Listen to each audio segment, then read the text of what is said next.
Para você que está aqui a primeira vez, só lembrando, terminamos a live vai para o meu canal do YouTube, tá? Só para você lembrar. E você que está a primeira vez, a gente tem conversado sobre um projeto chamado Ser Humanidade. Então a gente está conversando sobre Jesus de Nazaré, sobre o que diz a Bíblia, sobre coisas que para mim interessam, as questões teológicas, filosóficas. Tem outros pastores que fazem isso. Você pode procurar isso em outro lugar. Aqui a gente fala de cotidiano, a gente fala de dia a dia, a gente fala do que carrega no coração, a gente fala do evangelho praticado, não do evangelho discursado, não do evangelho que se discute, mas do evangelho que se pratica. É aquele que a gente começa desde a hora que acorda até a hora que dorme e a gente tenta fazer da nossa vida um culto. Por que a gente está nesse projeto? Porque eu acredito que em Cristo a gente está no caminho, vai dar no céu de qualquer jeito. Em Cristo a gente está no caminho, não vai dar no inferno de jeito nenhum. Então a nossa eternidade está resolvida. Agora a gente tem que resolver os nossos problemas cotidianos, do dia a dia. Então é por isso que a gente está conversando sobre ser humanidade. Então aquela espiritualidade que só fala de céu, de eternidade, de transcendentalidade, tem outros lugares que dá para conversar. Aqui eu prefiro, mais do que discutir o destino, eu prefiro discutir o jeito de ir. Então é o nosso projeto para esse tempo aqui, tá bom? Então eu vou desligar aqui para a gente recomeçar. No nosso projeto Ser Humanidade, nós já conversamos sobre desconstrução humana, falando de Demas, e até terça-feira passada nós falamos sobre amor iceberg. E a gente leu o capítulo 24 de Mateus, onde Jesus fala sobre o princípio do fim, e nós aprendemos que o primeiro sintoma da geração do tempo do fim é o esfriamento do amor. Por se multiplicar a iniquidade, o amor de muitos esfriará. Esse esfriamento de amor traria um monte de consequências na sociedade. Distúrbio da personalidade, desvalorização da vida, distúrbios emocionais, distúrbios sociais, escassez, distúrbios geológicos, distúrbios relacionais, perseguição e dissimulação espiritual. Falamos sobre cada um deles. Então você que não ouviu, passa lá no site, no YouTube, para você ouvir. Então, falamos sobre o primeiro sintoma, que é o amor esfriado, e as consequências, sequelas na sociedade. Depois nós falamos que, para quem deseja manter viva a chama do amor, a luta deve ser contra a iniquidade. Falei que iniquidade é anomia, não é? É viver uma vida desregrada, sem limite, invasiva, sem subjetividade e tudo mais. E falamos sobre a palavra esfriará. Por se multiplicar a anomia, o amor de muitos esfriará. A palavra esfriar é a palavra psiquetai. Psiquetai. Nós falamos que psiquetai é soprar. O amor de muitos esfriará como? Como quem sopra uma vela. A chama vai se apagando lentamente até que ela inexista. E nós falamos que a palavra psiquetai é da mesma raiz da palavra psique. Então, se o que esfria o amor é um sopro, esse sopro se dá aqui, ó. Por que aqui? Porque a Bíblia diz que a fé vem pelo ouvir a palavra de Deus. Então ela acontece aqui, ó. Então quem quer apagar a fé, sopra aqui também. Então nós falamos que quando a gente conversa sobre batalha espiritual, todo cristão deveria entender que, sobretudo, quando se fala em batalha espiritual, se fala de uma batalha que acontece no campo das ideias. E sempre foi assim desde o Éden. Deus disse, certamente morrereis. Vem a serpente e diz, certamente não morrereis. Aqui, ó, duas verdades. A mulher optou pela verdade da boca da serpente. Deu no que deu até hoje. Então, todos os que esfriaram no amor e virão a esfriar no amor, esfriarão por causa do que acontece aqui. Nós falamos sobre isso detidamente, tá bom? Esse de terça-feira passada precisa ser ouvido. E nós falamos que para lutar contra essa iniquidade que esfria o amor, a gente faz isso manutenindo nossa humanidade. E humanidade é manutenida em nós através de relações com seres humanos dentro dos quais ainda existe um ser humano. Se você se relaciona só com religioso, que perdeu a humanidade depois da conversão, um fanático, um antissocial, um verborrágico, mas que no peito não pulsa amor, graça, solidariedade, generosidade, ou seja, não é um ser humano como Jesus, não tem jeito, você pode estar dentro da igreja todo dia, vai ver o seu amor esfriando. E hoje a gente vai continuar, irmão, começando a falar sobre 1 Coríntios capítulo 13. 1 Coríntios capítulo 13 é um texto que a gente conhece muito bem, fala sobre a suprema excelência do amor, e a gente começa falando sobre 1 Coríntios capítulo 13, respondendo a alguém que perguntou assim, ó, pastor, por que eu tenho que amar? Eu não acho que eu tenho que amar.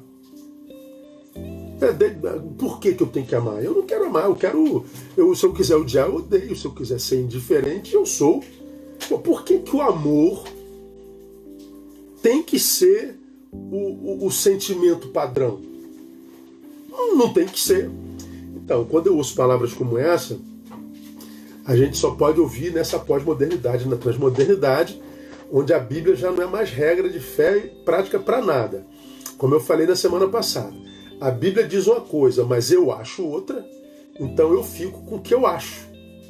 Entende? Hoje mas é muito comum, é quase regra a gente ouvir uma coisa como essa. Eu acho que não tem mais como mudar isso. Como eu falei, nós vivemos o tempo da pós-verdade, e o tempo da pós-verdade é o tempo da auto-verdade. Verdade é o que eu creio, não é o que você crê, e hoje nem é mais o que a Bíblia diz. Então cada um lê a Bíblia a partir do que habita seu coração. Hoje é muito difícil você ver um cristão moderno, um cristão mais para frente, que abra mão da sua vontade, do seu achismo, para simplesmente se submeter ao que diz a palavra. Então a gente vai dando um jeitinho na interpretação da palavra, a gente vai cortando aqui, cortando ali, a gente diz que isso a gente vai adaptando a palavra à nossa ideologia, e daqui a pouco a palavra está do nosso jeito. Então cada um tem a palavra de Deus segundo a sua vontade. Então isso é muito relativo. Então por que eu tenho que amar? Tem que amar porque a Bíblia diz que a gente tem que amar. E a gente vai falar sobre isso aqui. E outra, essa palavra eu já compartilhei com a minha igreja há muito tempo atrás, e eu acho ela fundamental para um tempo como hoje. Quando eu ministrei essa palavra, alguns anos atrás, eu comecei ministrando essa palavra em função de uma irmã querida, está conosco até hoje, que marcou um horário comigo, sentou no meu gabinete, e ela estava muito ferida, ela estava muito magoada, e ela disse, pastor, definitivamente eu desisti de amar. Eu não quero mais saber de amor, do amor. Desisti do amar. Acabou. E eu a perguntei por quê. Por que você desistiu de amar? Porque o amor me fez sofrer demais. Amei e só recebi ódio, traição, ingratidão. Desisti de amar. Eu não quero mais saber do amor. Essa senhora, ela é referência para uma grande porcentagem dos seres humanos hoje no mundo. Gente que acha que o amor não vale a pena, que o amor é uma bobagem, que o amor é um detalhe na existência humana, que a gente usa se quiser e não usa se não quiser. Bobagem. Ela disse, eu desisti de amar porque o amor me fez sofrer demais. Agora, por que a gente tem que amar, irmão? Por causa do que eu disse para essa mulher, extraindo de 1 Coríntios capítulo 13, que eu já citei aqui. Mas é bom lembrar. O texto diz assim, ó, ainda que eu falasse a língua dos homens e dos anjos e não tivesse amor, seria como um metal que soa ou como um símbolo que retine. É aquele sino que você bate, bem, acabou. Pouca duração. E ainda que tivesse dom de profecia e conhecesse todos os mistérios e toda a ciência, e ainda que tivesse toda a fé de maneira tal que transportasse monte e não tivesse amor, olha a colocação da palavra, nada seria. Olha o texto. Ainda que distribuísse todos os meus bens para o sustento dos pobres, ainda que entregasse o meu corpo para ser queimado e não tivesse amor, nada disso me aproveitaria. O amor é sofredor, é benigno, o amor não é invejoso, o amor não se vangloria, não se soberbece, não se porta inconvenientemente, não busca seus próprios interesses, não se irrita, não suspeita mal, não se regozija com a injustiça, mas se regozija com a verdade. Tudo sofre, tudo crê, tudo espera, tudo suporta. Mas, havendo profecias, serão aniquiladas, havendo línguas, cessarão, havendo ciência, desaparecerá. Porque em parte conhecemos, em parte profetizamos. Mas quando vier o que é perfeito, então o que é em parte será aniquilado. Quando eu era menino, falava como menino, sentia como menino, discorria como menino, mas logo que cheguei a ser homem, acabei com as coisas de menino. Porque agora vemos em parte, por espelho, em enigma. Mas então veremos face a face. Agora conheço em parte, mas então conhecerei plenamente, como também sou plenamente conhecido. Agora, pois, permanecem a fé, a esperança e o amor. Estes três, mas o maior destes é o amor. 1 Coríntios capítulo 13, um dos textos mais lindos da Bíblia Sagrada. Então, quando uma pessoa diz assim, ó, eu desisti de amar, de repente é teu caso. Pastor, amei e só recebi pancada. O amor não me serviu de nada, só me trouxe dor. Desisti de amar. Pois bem, o texto está dizendo o seguinte, se não tiver amor, nada serei. Está falando sobre o ser, não é sobre o fazer. Ele está dizendo, se eu não tiver amor, nada serei. Ou seja, nós somos enquanto amamos. Portanto, como eu tenho dito repetidamente, a gente não morre quando a morte chega, a gente morre quando o amor se vai. Eu não morro quando a morte chega, mas quando eu perco a capacidade de amar. Porque o texto está dizendo, ainda que eu faça muito. Língua dos homens e dos anjos, vou falar sobre isso já já. Conheça profecias e tenha todos os dons. Distribua meus bens para o sustento dos pobres, ainda que eu entregue meu corpo para ser queimado. Ou seja, eu estou produzindo, estou fazendo muito, fazendo o que é pertinente, o que é lindo, mas tem amor no peito? Não. O que você faz não vale nada. Você continua não sendo nada. Nada serei. Então, Paulo está dizendo que nós somos enquanto amamos. Então, por que eu tenho que amar? Porque quando eu desisto do amor, eu morri. Agora eu não vivo mais, eu existo. Há uma diferença abismal entre viver e existir. Viver é mais do que estar vivo. E nós já falamos sobre isso numa outra live lá atrás, quando eu fiz Provérbios, quando a gente falou sobre a questão do suicida. Por que o cara se mata? Porque ele quer morrer? Não. Porque ele quer viver e não consegue. O suicida ensina o quê? Que pior do que morrer é não viver. Ele quer viver, mas não consegue. Então ele prefere morrer. Por quê? Porque morrer é menos pior do que não viver. Então, não estar morto não significa dizer que está vivo.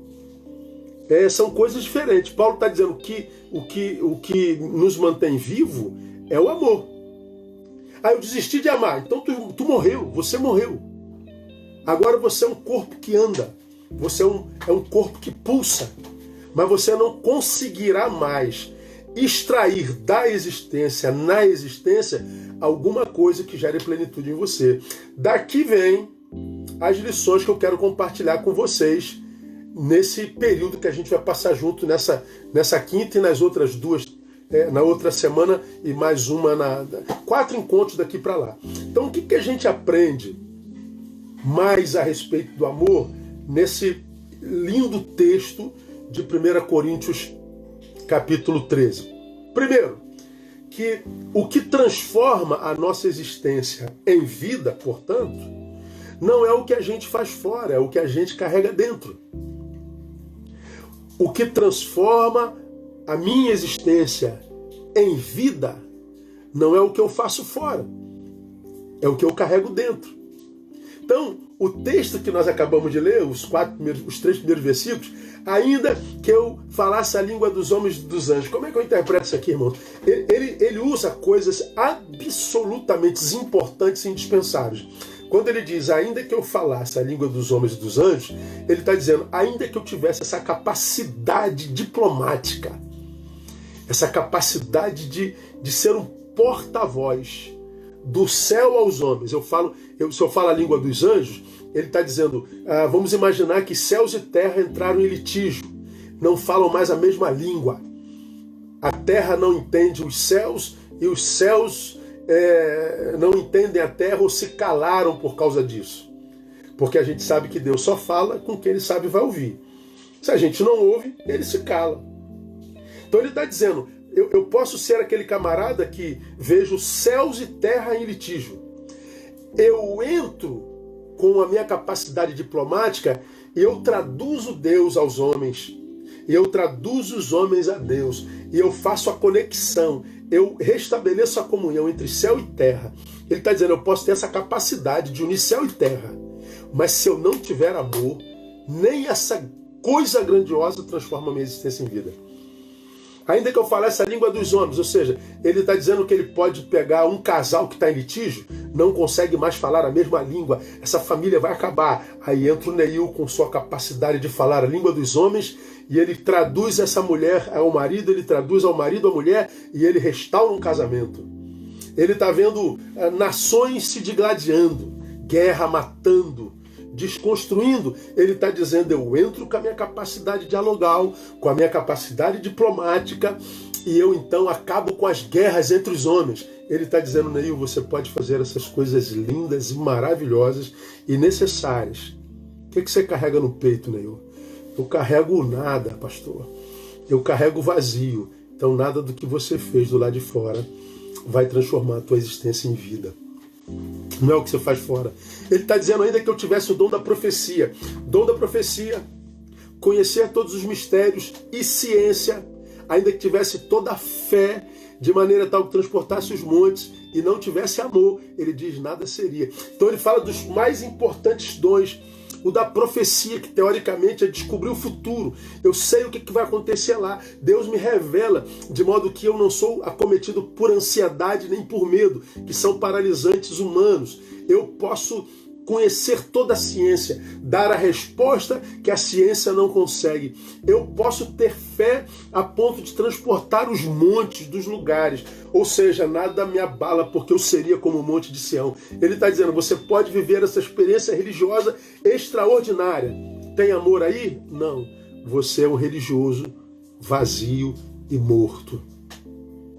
Ainda que eu distribuísse todos os meus bens para o sustento dos pobres. Ele está dizendo, ainda que eu fosse um filântropo mor, ainda que eu fosse um Bill Gates e distribuísse toda a minha fortuna para o sustento do pobre, para acabar com a fome na África. Tem amor, Neil? Não. Então nada do que você faz fora transforma a tua existência em vida. Ainda que eu entregasse o meu corpo para ser queimado, me transformasse num mártir, morresse no lugar de alguém. Tem amor, Neil? Não. Então, você continua sendo um nada. Você é um nada que respira. Você é um nada ontológico. Vou ligar aqui o vento. Você é um nada. Pois bem, eu acho que ser nada é absolutamente cansativo, sabe? Eu tenho me encontrado com gente absurdamente cansada. Desculpa aí, gente, estou ligando um negócio aqui. Ao vivo é assim mesmo. Eu tenho me encontrado com gente absolutamente cansada, desistente. Eu tenho trabalhado com a questão do suicídio há quase 20 anos. Eu sou um dos primeiros pastores nesse país a falar sobre suicídio. Lido com famílias enlutadas o tempo inteiro. Atendo gente da mais alta sociedade, vazia, infeliz. E algumas pessoas não conseguem entender de onde vem esse vazio. Eu estou numa guerra aqui com o ventilador, rapaz. Isso que agora foi. Algumas pessoas perguntam assim, pastor, de onde vem esse vazio? De onde vem isso tudo? Bom, eu costumo dizer que vazio é vida não vivida. Vou falar sobre isso mais lá na frente, quando eu falar sobre ansiedade. A vida que a gente não viveu hoje, a vida que a gente não viveu ontem, porque a gente estava aborrecido, chateado, amargurado, frustrado, deprimido, decepcionado, e a gente se permite vitimizar pelo que fizeram. Aí, o abraço que eu tinha que ter dado hoje, o beijo que eu devia ter dado hoje, a mão que eu deveria ter estendido, aquela corrida que eu deveria ter dado, nada disso foi feito, vida não vivida. No lugar do que não foi feito, o nada. Você junta o nada de hoje com o nada de ontem, com o nada de amanhã. Esse nada acumula. Ele é cumulativo, é um paradoxo. Daqui a pouco o sujeito está com o peito, com vazio do tamanho da eternidade. Que vazio é esse, pastor? Vida não vivida. Vida não vivida. Ora, se é vida não vivida, pastor, por que a gente cansa tanto dessa vida? Por causa do nada. Esse nada habita num corpo e numa vida absolutamente cheia de potencialidade e cheia de vida. Você tem energia, o nosso corpo é energia, o nosso talento é energia, nossa vida é energia. E quando essa energia ela está em estado de normose, ela está em estado de inércia, isso gera angústia, potencial não desenvolvido. Administrar esse nada é cansativo demais, porque você devia estar em movimento, você devia estar em atividade, você devia estar produzindo para o seu bem e para o bem de alguém, porque a vida não espera quem desistiu dela. A vida não tem piedade de quem desistiu dela. A vida não é boa para quem não é bom com ela. Se você não é bom com a vida não te retribui com bondade. Ela não é boa, ela só é boa para quem é bom com ela. Então esse nada é angustiante demais. Então, se você desiste de amar, o que você carrega é o nada. Você não é. Você existe. Então o amor é o que transforma a nossa existência em vida. Eu acho que nós vivemos um tempo onde tem tanta gente abrindo mão do privilégio de manutenir as riquezas que tem dentro. E abrem mão de manutenir a riqueza que tem dentro, por quê? Porque estão ocupados demais do lado de fora, produzindo alguma coisa que não é tão importante quanto aquilo que carrega dentro. A gente não tem tempo mais para meditação. Bem-aventurados os que na sua lei meditam. Então, bem-aventurado para a palavra não é quem lê a Bíblia, mas quem medita nela, quem gasta tempo. A gente não tem tempo para o filho.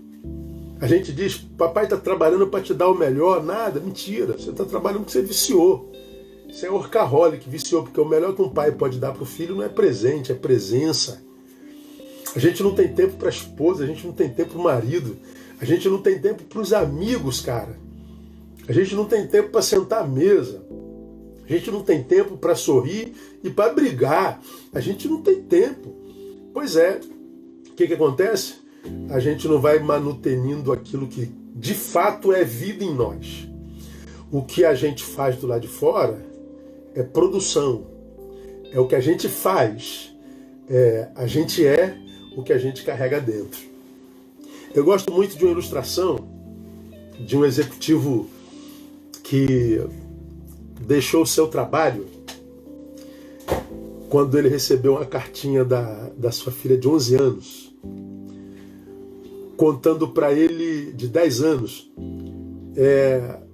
tudo que ele nesses 10 anos perdeu na vida dele, na vida dela. Acho interessantíssimo essa colocação. Eu não sei mostrar isso aqui no coisa, mas depois você joga aí no teu telefone: executivo se demite após receber carta da filha de 10 anos com lista das coisas que ele já perdeu na vida dela. Quando ele recebeu essa palavra, esse cara se chama Mohamed El-Erian. Ele, até o início da década, de 2010 para cá, ele era conhecido como guru de investimento. Ele era o CEO, o líder maior da PIMCO, apontado como um dos 22 mais bem-sucedidos empresários do planeta. Ele recebeu essa cartinha da filha e ele ficou absolutamente chocado. Ele administrava uma empresa que tinha lucro aproximado, diz lá a reportagem, de 2 trilhões de dólares. Você sabe o que é isso? 2 trilhões de dólares. Ele dava tudo para a filha, ele dava a melhor educação, ele dava o maior conforto, ele dava proteção, ele dava tudo, mas ele nunca estava presente. Quando ela fez 10 anos, o que ela fez? Ela escreveu: olha, o primeiro dia dos pais você não estava, no dia do meu primeiro aniversário você não estava, minha mãe fez um bolo assim, fez um bolo assado, eu quando meu dentinho caiu você não estava, eu quando me formei no Jardim 3, mamãe fez uma festa, você não estava, aos 11 anos eu tive tal doença, você não estava, aos 8 anos eu conheci meu primeiro amiguinho e você não estava, aos 9 anos eu fui jogar futebol, ela fala, fui jogar futebol, você não estava. Ela fez uma lista da preciosa vida dela, da qual o pai não fazia parte. Quando ele ouviu aquilo, irmão, ele ficou tão chocado que ele resolveu pedir demissão do trabalho dele. Todos os seus parceiros de trabalho, de investimento, chamaram-no de louco, chamaram de maluco, de retardado. Como que você pode largar uma empresa que tem um ativo de 2 trilhões de dólares? Ele falou: eu descobri que tem uma coisa mais preciosa que eu estou perdendo na minha vida, que é o crescimento da minha filha. Ele falou: eu estou ganhando dinheiro, estou ficando famoso, mas eu estou abrindo mão do amor, eu estou abrindo mão da família, eu estou abrindo mão da graça de ser pai, eu estou abrindo mão da graça de ser marido, eu estou abrindo mão daquilo que de fato dá sentido à vida. Ele está dizendo: eu estava trocando aquilo que tem valor por aquilo que tem preço. Eu falo muito sobre isso. Quantos de nós trocando aquilo que tem valor por aquilo que tem preço? Dá para explicar, pastor? É possível que alguém ainda não saiba o que é isso. Por exemplo, trocar o que tem valor pelo que tem preço. Seu trabalho, seu carro. Quanto custa seu carro? Meu carro custa 200 mil. Tem preço? Dá para viver sem isso. Minha casa custa 10 milhões. Tem preço? Então dá para viver sem isso. Meu sítio custa 1 milhão. Tem preço? Então dá para viver sem isso. Agora, quanto custa o sorriso do teu filho? Quanto custa a saúde do teu filho? Quanto custa o orgulho do teu filho? Não tem preço, tem, irmão? Não tem. Pois bem, se não tem preço, tem valor. São essas coisas que não têm preço que trazem sentido à vida. Porque é o que a gente carrega dentro, irmão. Então, quando uma pessoa diz assim: eu desisti de amar, você está dizendo: eu cometi um suicídio existencial. Um suicídio processual. Troquei o que tem valor pelo que tem preço. E como eu já tenho dito, o dinheiro, ele compra tudo, menos o que é essencial para a vida. O dinheiro compra uma cama king size, mas não compra sono. O dinheiro compra remédio, mas não compra saúde. O dinheiro compra a biblioteca de Alexandria, mas não compra sabedoria. O dinheiro compra mulheres, homens, mas não compra o amor deles. O dinheiro compra bajuladores, mas não compra a amizade deles. O dinheiro compra tudo, menos o que traz sentido à vida.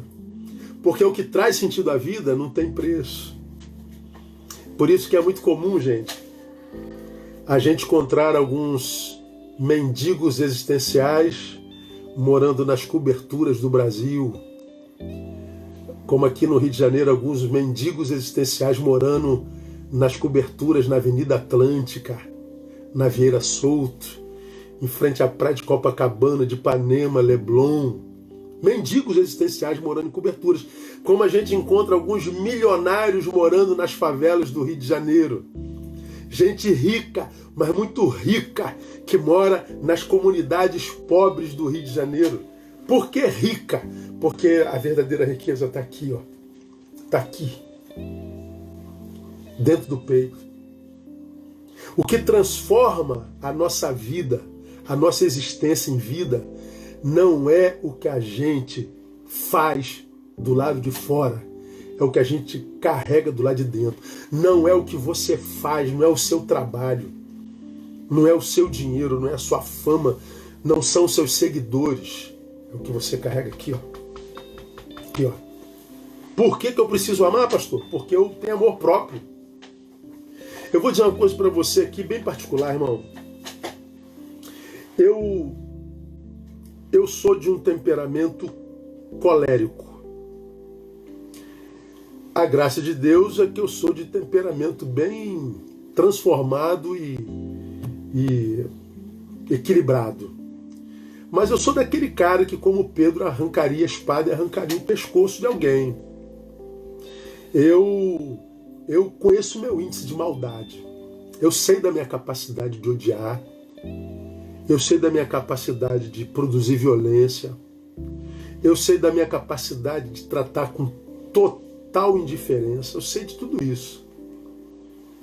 E eu acho que num tempo como o nosso, todos nós brasileiros principalmente, temos muita razão para odiar, sabe? A gente pode enumerar as razões que nos fazem odiar pessoas, odiar políticos, odiar autoridades, odiar. A gente tem muita razão para odiar. A gente tem muita razão para apertar o botão do dane-se, na verdade. Ah, que se dane! Quer saber? Ó, indiferença. Nós temos muita razão para transformar nosso coração em pedra. Aqui ninguém entra mais, não vai me machucar mais não. Eu vou virar um homem pedra, vou virar o coisa. Temos razão para isso. Mas o convite do Evangelho é para abrir mão da razão e continuar amando. Pastor, eu fui muito ferido. Eu prefiro amar e ser ferido do que nunca ter tido o privilégio de amar. Porque quem nunca teve o privilégio de amar não conhece o que é vida. Por isso a vida dos outros não tem valor. Mas é mais danoso ser o traidor do que ser o traído. Eu prefiro ser traído do que trair. Eu prefiro ser apedrejado do que pedrejar. Eu prefiro sofrer a ingratidão do que ser ingrato. E hoje nós vivemos num mundo de ingratos, no mundo de traíras, no mundo de gente odiosa, no meio de corrupção. E a razão e a lógica diz, Neil, blinda teu peito. A lógica e a razão nesse país diz, odeia, quebra tudo. A palavra diz, ama. Por que eu tenho que amar, pastor? Porque a minha vida é vida por causa do amor que me habita.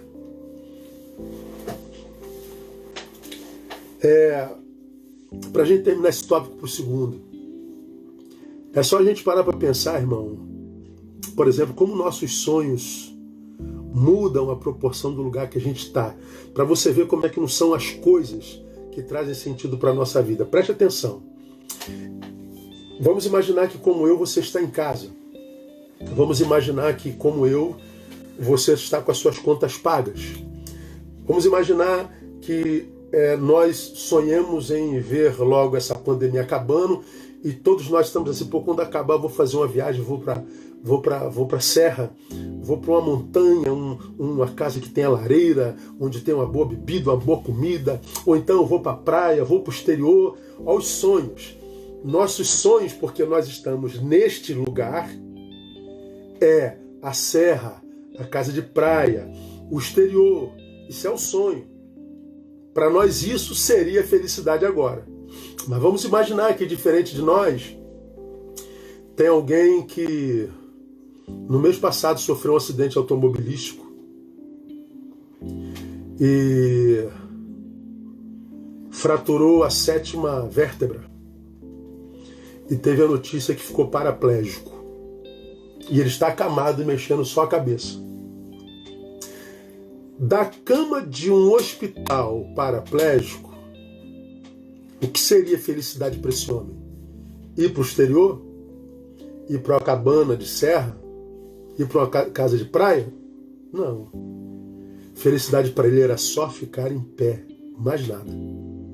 Tudo que eu quero na vida é voltar a andar. Vamos imaginar aquela pessoa que teve um problema no intestino, botou uma bolsa colostômica. O que é felicidade para ele? Felicidade é só ver meu intestino voltar a funcionar de novo. Felicidade, desculpa o termo, era fazer cocô normalmente. Você entende como é que felicidade muda a proporção do lugar onde a gente está? Uns daqui sonham com Nova York. Outros na cama só querem ficar em pé. Outros doentes só querem fazer cocô. Muda, né? Pois bem, felicidade não tem com as coisas. Porque o que é felicidade para o que está na cama é ficar em pé. Nós estamos em pé e estamos infelizes. Para o outro é ir no banheiro. Nós vamos e estamos infelizes. Então, a felicidade não é uma coisa que eu faça. É aquilo que eu carrego dentro. A gente ama porque só amando a gente faz manutenção da vida. Vamos avançar mais um pouquinho. Nós temos ainda 20 minutos. Segundo tópico, aqui a gente termina. Por que eu e você devemos amar? Porque é o amor que nos livra do pior de nós. É o amor que me livra do pior de mim. É o amor que nos livra da nossa pior versão. É o amor que nos livra daquele ser destrutivo que a gente pode ser. É o amor que nos livra daquele ser diabólico que a gente pode ser. É o amor que nos livra da desgraça que a gente pode ser pra gente. É o amor que me livra do pior de mim. Onde é que está isso na Bíblia, pastor? O amor é sofredor, o amor é benigno, não é invejoso, o amor não se vangloria, não se ensoberbece, não se porta inconvenientemente, não busca seus próprios interesses, não se irrita, não suspeita mal, não se regozija com a justiça, mas se regozija com a verdade. O que o texto está dizendo a respeito do amor? O amor não é sofredor. E nós? Nós não suportamos sofrimento.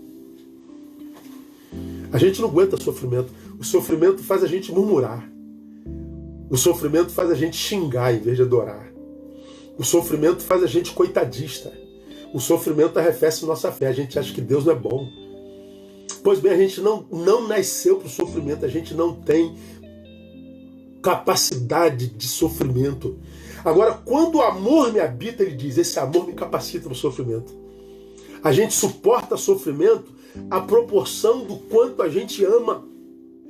O sofrimento não age no sujeito à proporção do seu tamanho. Porque tem gente que quer morrer porque a unha encravou e tem gente que quer viver estando com câncer terminal. De onde vem a nossa capacidade de suportabilidade? De onde vem a nossa capacidade de suportar antagonismos? Vem da nossa capacidade de amar. Qual é a tua capacidade de amar? Tanto maior será a sua capacidade de suportar sofrimento. Ninguém pode parar alguém cujo amor é seu trilho. O amor é benigno, nós não. Nós somos malignos. Jesus, uma vez falando aos seus discípulos, disse assim, ó, se vós, sendo maus, sabeis dar coisas boas aos vossos filhos, quanto mais vosso Pai Celestial. Se vós, sendo maus, nós somos seres caídos, nós somos seres antagônicos. Hoje a gente ama, amanhã não ama mais. Hoje a gente quer muito, amanhã a gente despreza. Hoje a gente dá, amanhã a gente toma de volta. Um dia a gente quer viver 200 anos, outro dia a gente quer morrer. A gente sofre com o sucesso alheio. A gente tem sentimentos mesquinhos. Para alguns admitidos, para outros absurdamente não admitidos. Mas há um ser em nós que se alegra com o fracasso alheio. Há um quê de malignidade em nós. Tiago diz que a nossa língua é inflamada pelo inferno. É a nossa versão maligna. Como que eu venço essa malignidade que me habita? Porque a Bíblia diz que é o que sai de mim que me contamina. Quando eu produzo veneno tentando matar alguém, sou eu que morro. Portanto, a gente vê aí suicídios existenciais acontecendo o tempo inteiro. Em rede social, então, irmão, é suicídio processual o tempo inteiro. Toda vez que você critica alguém, amaldiçoa alguém, fala mal de alguém, toda vez que você se mete onde você não foi chamada, toda vez que você dá uma opinião que não tem cunho de verdade, é um achismo seu, você está lançando veneno que vai voltar para você lá na frente. O silêncio é um ótimo remédio. Vivemos na sociedade doente por quê? Porque ela é maligna, ela é peçonhenta. E por que é maligna, é peçonhenta? Porque o amor está esfriando. O amor não é invejoso. Nós somos o cúmulo da inveja. Cúmulo da inveja. Tem gente de quem a gente fala mal e diz que é porque há um mal nele, mas não porque a gente tem inveja mesmo. Pessoas têm inveja da sua inteligência, pessoas têm inveja do seu cabelo, pessoas têm inveja da sua voz, do seu casamento. Pessoas têm inveja da sua intimidade com Deus. Quando eu falo de pessoas, eu falo de você. Pessoas sentem isso por nós e nós sentimos por pessoas. Inveja. O amor não se vangloria. Nós, misericórdia. A gente come sardinha, rota caviar. A gente aumenta tudo. A gente tem uma visão superlativa de nós. A gente quer sempre mostrar ser mais do que o que de fato é. Por isso essa competição insana que a gente vê em todo lugar. O amor não se ensoberbece. Nós somos a soberba em pessoa. O amor não se porta inconvenientemente. Ou seja, o amor me capacita para viver cada sentimento no seu lugar correto, porque há tempo de abraçar e deixar de se abraçar, há tempo de sorrir, há tempo de chorar, há tempo de ir, há tempo de voltar, há tempo de silenciar, há tempo de falar, há tempo de subir, de descer, há tempo de começar, há tempo de acabar. A Bíblia diz que há tempo para todo propósito debaixo do céu. Quem é que me capacita para que eu não atravesse as encruzilhadas da existência com um comportamento equivocado que vão me sabotar lá na frente? É o amor. O amor me dá esse discernimento, esse insight. Hora de falar, Neil? Falo. Aí quando você fala, joia, abençoou. Hora de calar, Neil? Eu calo. Você não jogou querosene no fogo. Porque há muita gente que fala na hora de calar, há muita gente que cala na hora de falar. E amarra a vida está toda embaraçada. O amor não busca seus próprios interesses. Nós somos o cúmulo da busca do seu autointeresse. É o egoísmo. O amor não se irrita. Nós estamos à flor da pele. Nós estamos iracundos. Parece que todos nós somos David Bennett. Há um monstro verde dentro de nós, pronto para estourar e dizer, Neil, mata. Porque nós estamos cheios de indignação. Nós estamos irritados, nós estamos impacientes, nós não sabemos esperar mais um segundo, a gente não sabe mais lidar com não, a gente não sabe mais ser contrariado, a gente não sabe mais nada, estamos irritados. O amor não suspeita mal, nós não acreditamos em ninguém, duvidamos de todo mundo. questionamos tudo e todos. Tudo e todos. O amor não se regozija com a injustiça, mas se regozija com a verdade. Nós não. A única verdade que a gente gosta é aquela que a gente conta ou aquela que não nos contraria. É aquela que, quando contam para nós, autentica nosso status quo. Mas quando a verdade que dizem para nós nos reprova, aí aparece o ser irritado. Aí aparece o ser que se ensoberbece. Irmãos, nós somos o nosso próprio diabo, se não houver amor em nós. E vou dizer mais. Quando Jesus diz, se alguém quer vir após mim, querer, ele está dizendo, não basta querer. Tem que negar a si mesmo, ou seja, tem que botar esse si mesmo no seu devido lugar. Porque se você não negar esse si mesmo, o meu amor não entra. E se meu amor não entrar, esse si mesmo se torna teu diabo. Ele te mata, te rouba e te destrói. Não existe regra sem exceção. Mas eu não temo em errar, em admitir, em chutar, de que 99% das pessoas que não estão vivendo uma vida que vale a pena ser vivida, que reclamam da vida, que acusam a Deus de abandono, que acusam a vida de injustiça, 99% de quem vive uma vida que não presta por causa da sua própria postura diante da vida. Tributa a outro o culpado da sua desgraça, mas 99% deles engana-se. Nós somos a razão da nossa própria desgraça. E quando é que nós somos a razão da nossa própria desgraça? Quando a gente abre mão do amor. Quando a gente abre mão do amor, a gente se encontra com isso tudo aqui, ó.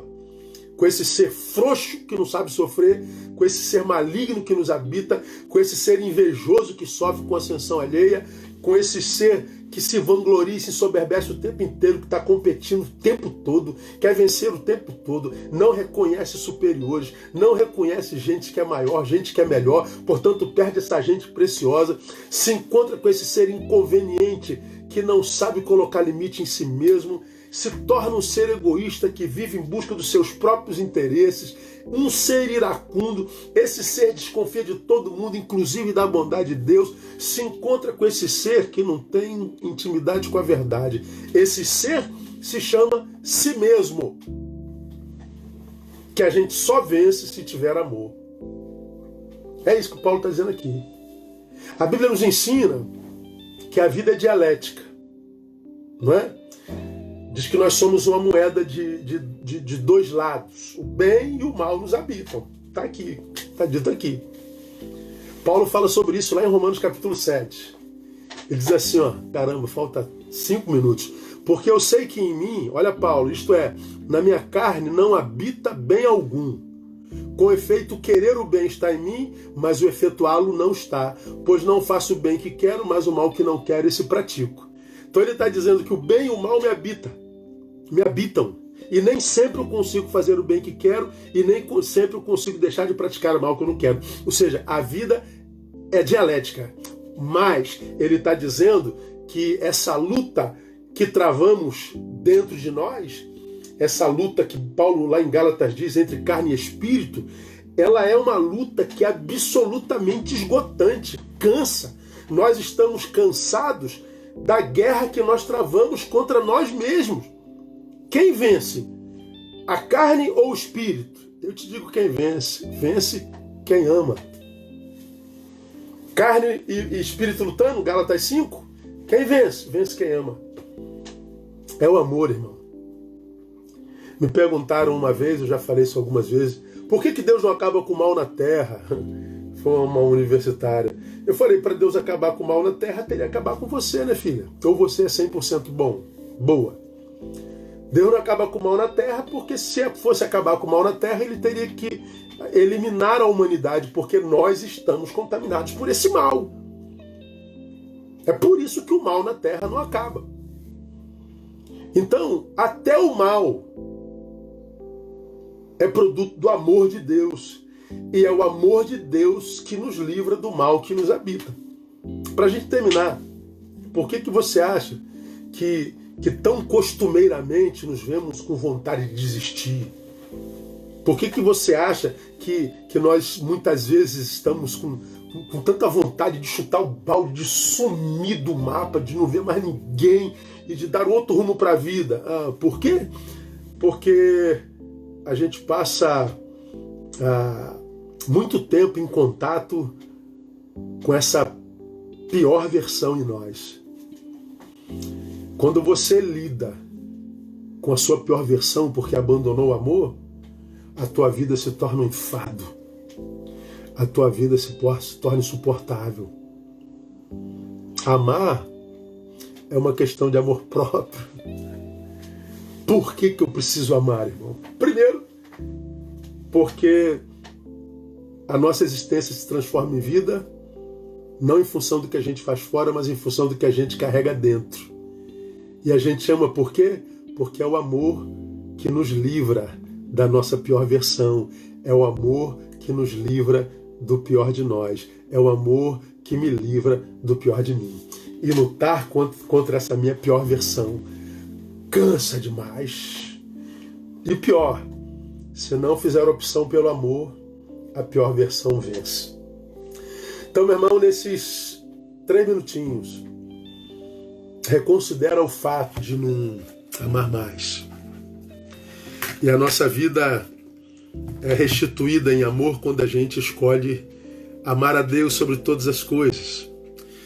A nossa vida volta a ser uma vida que vale a pena em amor quando a gente resolve devolver o amor que Deus ofertou a nós através de Jesus na cruz do Calvário. Quando a gente resolve sair do discurso, do blá blá blá, e a gente simplesmente resolve encarnar tal amor. E quando você encarna esse amor, você pode fechar a boca, você pode falar pouco, você pode aparecer pouco, não precisa vender imagem mais nenhuma. A sua vida vai marcar a sua geração, a sua vida vai ser bênção na vida daqueles que estiverem ao seu redor. Então, por essas 2 razões, eu digo a você que a gente tem que amar. Não permita que o seu amor esfrie. Não permita que o seu amor vire um iceberg. Porque a gente não morre quando a morte chega, a gente morre quando o amor se vai. Tá bom, amados? A gente volta na terça-feira que vem, permitindo o Senhor, e a gente volta a falar sobre esse capítulo. São 8 tópicos. A gente vai tentar falar 2 ou 3 por encontro, e aí a gente volta na próxima terça-feira.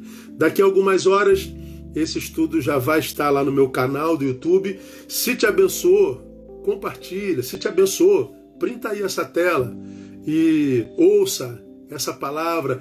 Compartilha com quem você ama, compartilha com quem você sabe desistiu do amor, compartilha com quem você sabe viu o amor esfriando, aquele que você viu que adoeceu, deprimiu. Compartilha a vida com ele. Eu tenho certeza que essa palavra vai devolver vida para muita gente, tá bom? Compartilha no teu stories e tudo mais. Daqui a pouquinho, no início da madrugada, vai aparecer lá, Ser Humanidade. Arrasta para cima e você vai poder abençoar muita gente, tá bom? Deus abençoe, vamos orar e vamos dormir no nome de Jesus. Pai, muito obrigado por esse tempo precioso que passamos juntos. Abençoa essa multidão que está aqui, sobretudo aqueles cujo amor esfriou. Que essa noite seja uma noite de ressurreição, de vida e de significado. Nós oramos e abençoamos teu povo no nome de Jesus. Amém e amém. Deus abençoe. Até terça, permitindo o Pai.